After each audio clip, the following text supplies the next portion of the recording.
These are the essential tools that you will need to install InSoFast. A tape measure, a marking pen. Once you have everything measured and marked, you're going to cut the panels to fit. Use an extended blade razor blade. Get extra razor blades. If you're going to be cutting across the studs, you'll need a saw, whether power or a hand saw like this one, which has a real fine tooth. It's real sharp, and you can cut right through the foam and the studs at the same time. If you have complicated cuts and you're cutting out for electrical boxes, you can use a jigsaw. So once everything's cut and fit, you're going to want to attach it to the wall. There's two methods to attach it to the wall.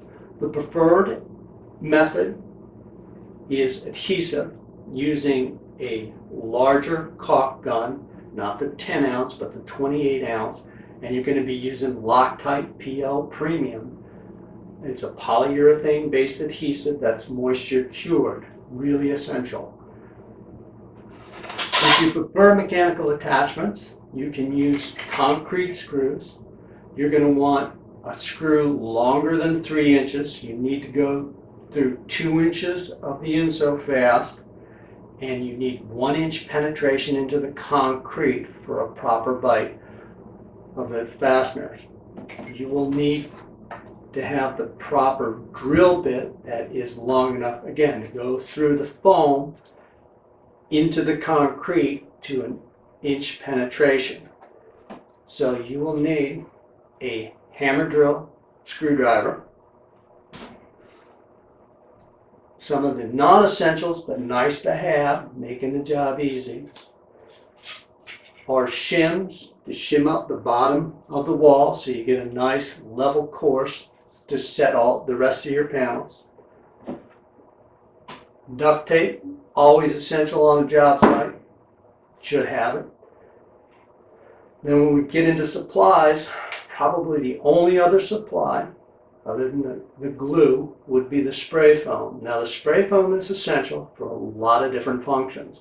The most important being air sealing at the floor, air sealing at the top, and air sealing any penetrations that you have in the walls, which would mean around windows, electrical boxes, electrical switches. You want to air seal and keep a continuous air barrier, insulation barrier on your wall. Once you have that done, you're ready to install your drywall directly into the studs using standard drywall coarse thread screws.